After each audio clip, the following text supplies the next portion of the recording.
welcome back. I hope you're doing really well. Today I'm going to be sewing myself a new dress and I thought I would take you along with me. So I'm going to be sewing up a new version of the taker blouse dress by Named, and this is one of my absolute favourite dress sewing patterns. I really love all of the details in it. It's a vintagey style dress, I would say.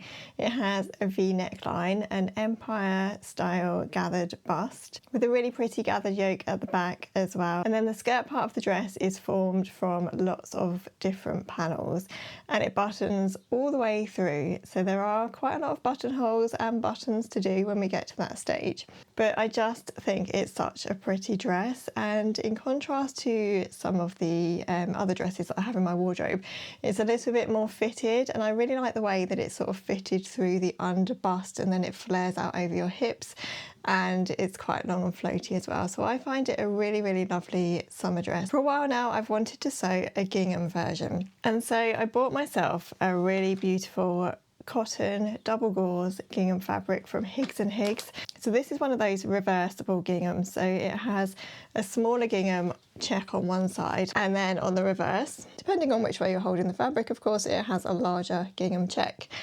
So I thought a gingham version of this dress would work really well. I have seen so many beautiful gingham dresses around on the high street, but now that I'm coming to sew it, I am a little bit concerned that all of this gingham in such a long dress is going to be a little bit much. So it's going to be a journey, and I'm going to work through it with you today.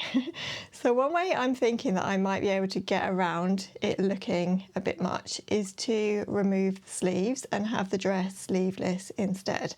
So the sleeves of this dress are really beautiful and I do really love them. They're slightly poofy at the top, not too much poof, just a little bit of gather, and then they're elasticated at the elbow with quite a long hem, so it gives a really nice sort of frill effect to the sleeve, which I normally really like, but I'm wondering, as I say, it just might be a little bit much with all the gingham.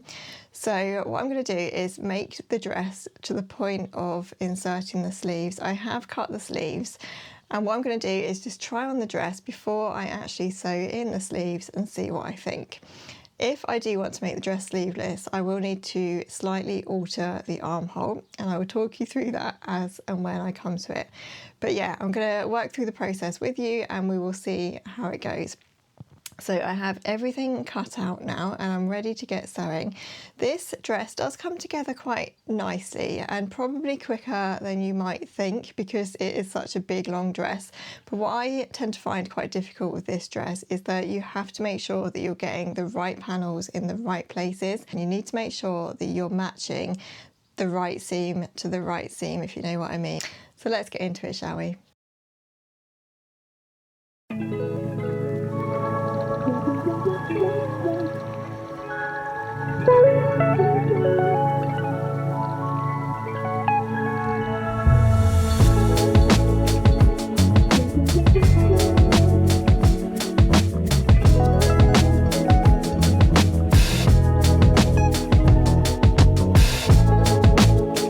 Sew together the front panels.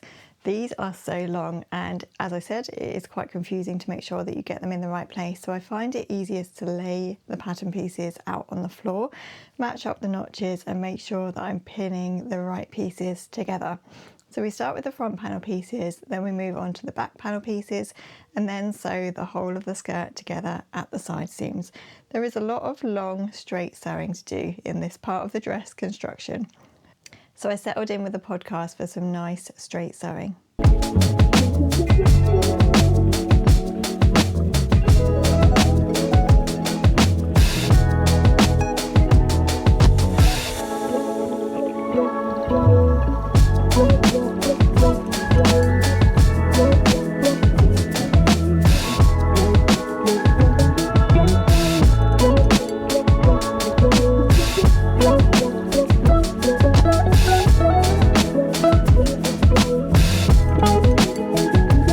I've just popped it on here kind of slightly to show you where we are. So I've sewn the side seams of the dress. So we've got two front dress panels here, which is sewn down here, and then at the back we've got one middle panel here and then the two back side seams as well. So they're all sewn together, and then you sew the side seams, and then this curves around the underbust like that.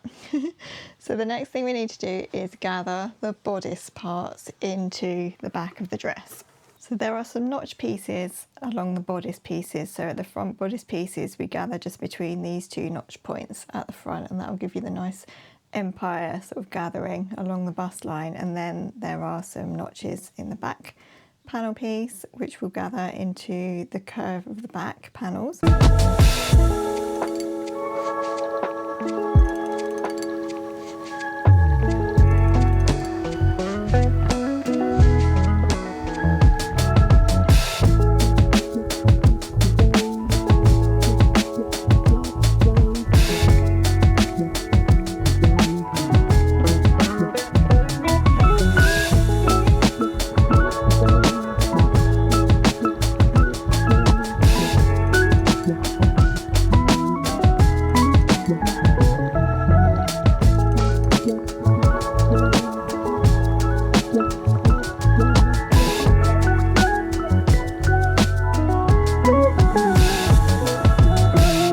To say that now this is coming together, I actually really like how it's looking.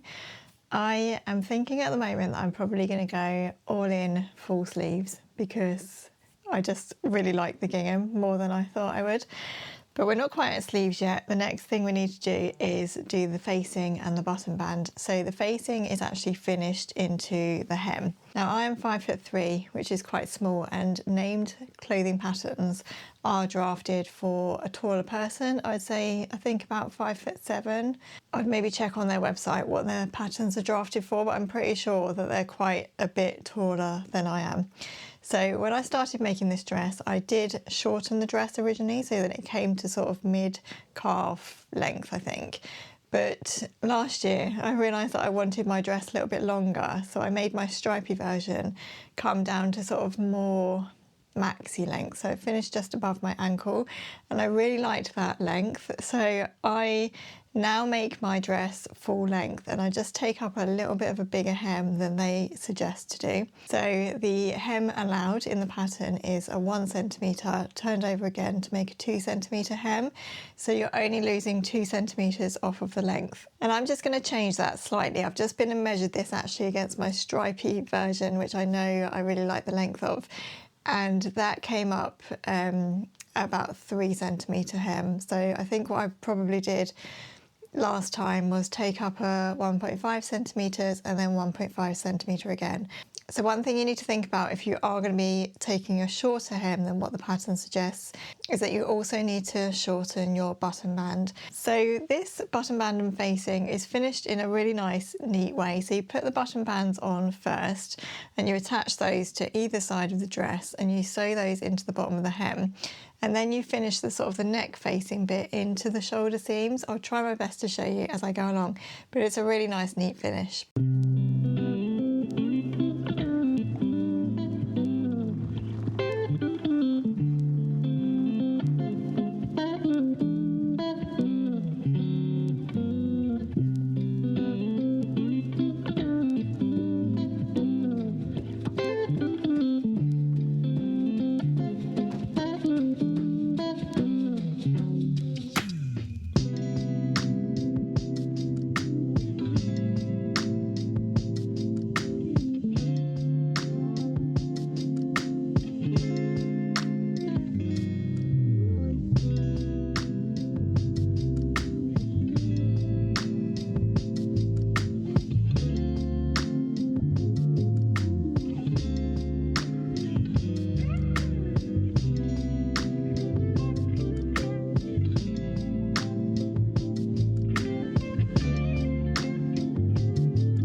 button band is all in now, and I've just pressed it all nicely so it's sitting as neatly as it can. And then the next thing we need to do is to sew the shoulder seams together, and then the facing for the neckline is sewn on top of that. So first of all, we just sew the shoulder seams together, right sides together. Make sure I'm doing it right sides together. And when the shoulder seams are together, they don't quite meet at the neckline, because that is going to be the seam allowance for this when it's sewn in on the top. So the shoulder seams match up from the armhole with a 1cm gap at the neckline. So I just need to pin and sew that.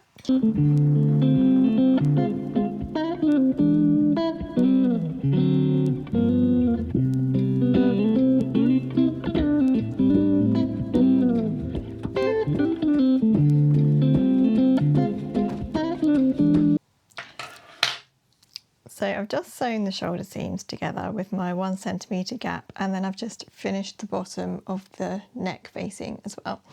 And then what we need to do is pin this facing right sides together so that the shoulder seams are sandwiched in the middle. And this time we're meeting the facing against that 1cm gap from the shoulder seam there, right around the neckline and across the other shoulder seam.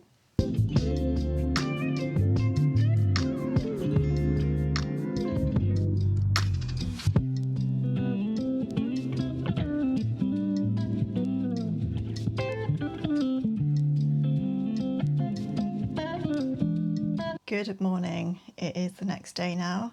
Yesterday I had to sleep on this because I tried it on last night after I'd finished doing the button band and the facing and everything, and I decided I really liked it sleeveless.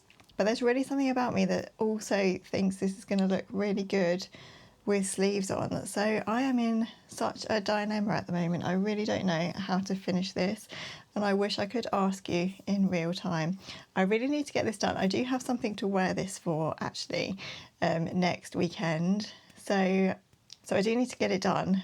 The other thing that I'm trying to take into consideration is the weather, because the event that I want to wear this for is next Saturday, which probably means nothing to you when you're watching this, but it's actually supposed to be really, really hot. So I'm thinking perhaps sleeveless will be better, but also I just don't know. So what I'm going to do is I'm going to do the buttons and the buttonholes next, because you would normally put the sleeves in first and then you would just finish everything with the buttons and buttonholes. But I'm going to put the buttons in before I do the sleeves so that I can try this on properly with the buttons done up and everything. And then I'm going to make one sleeve, and I'm going to put a sleeve on without sewing it in and just see what the dress looks like with a sleeve. It's one of those dresses, I think it will actually look nice with or without sleeves, and actually it is really inspiring me to make a sleeveless version of this in the future. And I'm also getting loads of ideas of how to hack this dress while I'm going along, so stay tuned for that, because this is such a lovely pattern. I love it so much. One thing I would advise to do if you are going to be sewing this dress, or indeed any sort of fitted dress like this, is to put it on and just see where on your body you need to pin it. So I've popped this on this morning and I've just placed a pin right at my bust apex, I think this is, so that it will not sort of gape open when I'm sitting down, and the first button will be in the right place. And I've then pinned it at the fullest part of my tummy, because from past experience I know that it's always good to have a button across the fullest part of your tummy, and then also just above that as well. I have another version of this dress where I did not make any of those checks before I put the buttons on. I just did it according to the pattern, and I do have to be careful with that one, because when I sit down it can sometimes sort of gape open here, which is really not a good look. So the button band on this dress is quite narrow. I'll show you from the other side so that you can see how narrow it is. So that's got a little bit of a seam allowance as well. So yeah, it's quite a narrow one, and it is called a blouse dress, so I think it's supposed to have sort of blouse type buttons through it. I have used slightly larger buttons on some of my dresses in the past, but for this one I'm using these just because I've got them. So these are teeny tiny little shirt buttons in navy, and just by chance I had them in my stash, which is really helpful because now I can get straight on with sewing these on. So let's get going and we'll see what happens. I have no idea how this dress is going to turn out as we stand at the moment.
Okay, it's difficult to show you because one arm is holding the camera, but sleeveless,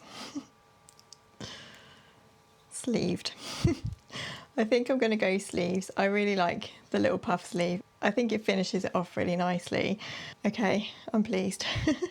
Let's go and sew in the other sleeve. You know what's quite funny? My husband is home today, so I went downstairs with one sleeve in and one sleeve off and said to him, what do you think? And he just looked at it and said, oh yeah, that's really nice. He didn't even realise that I'd only got one sleeve in the dress.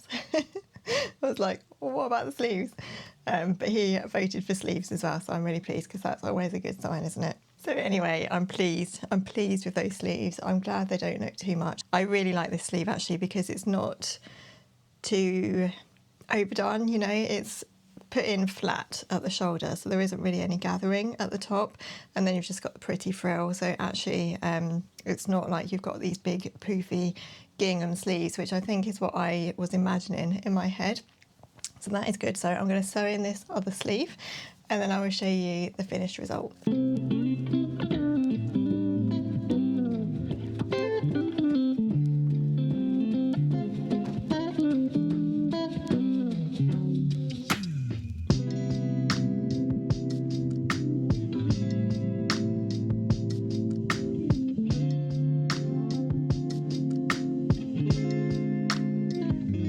Here is the finished dress. I'm very pleased with this, and this is actually a lesson to me to follow my instinct and go with my gut. If you're a member of my Patreon, you will have seen in my behind the scenes video in June, I shared when this fabric had just arrived and I was a bit like, oh, what have I done? I've spent so much money on this gingham fabric and now I'm worried it's going to be too much. And I should have gone with black rather than navy because the navy's a little bit more out there. I just really was doubting myself, but I think this is a lesson to stick with what you think you know about what you like to wear, because I go for navy over black because black can drain me, and I did choose the right colour in the navy because it does suit me better. And also I had dreamed about a gingham taker dress and I knew it would work in my head. I just had that little bit of doubt that it was going to be too much, and I should have just believed in myself and stuck with what I know, because I know this style suits me. I've made this dress many times before. It's a good alternative, I would say, if you really like Renaissance style dresses but you're not too keen on the more gathery versions that there are around. If you prefer something more understated, perhaps if you're quite small like me, not very big busted, quite petite, those sort of big poofy styles don't always suit you, although I really wish they did because I do love them. This still has many of the vintagey sort of Renaissance style elements to those kind of dresses, but it's just on a little bit more of a subtle scale, I would say. The fabric I've used for this is beautiful. It is quite expensive, and I do think I was probably paying for the double-sided gauze nature of this fabric. You could definitely make a similar dress with a more inexpensive fabric. Just for me, I was really looking for a cotton gauze. I love the feel and the softness of double gauze, but the only gingham I could find in a double gauze was the reversible kind. So that's why I ended up buying that particular fabric, but obviously I haven't played around with the double-sided nature of the fabric. I'll have a look and list a couple of alternative ginghams in the video description as well. Thank you so much for watching today. It's been really lovely to spend another couple of sewing days with you, my favourite kind of days. It has got me thinking about sewing a sleeveless version of this, even though that wasn't what I did today. So do stay tuned. I think there will definitely be a sleeveless version of this dress coming. And if I do end up making a sleeveless version, then I'll make sure to show you how I would alter the armholes to make them a little bit more sleeveless friendly. Is that even a word? I don't know. I would love you to subscribe to my channel if you haven't already for more sewing content. I'm also very active over on Instagram as well, so you can follow me over there if you want to. If you fancy seeing all the behind the scenes of running a content creation and handmade business, then do come and join me over on Patreon as well, and I'd love to have you there. Thank you so much again for watching, everyone. Do let me know what you're sewing and working on in the comments. I would love to know. Otherwise, take care and I'll look forward to seeing you soon. Bye.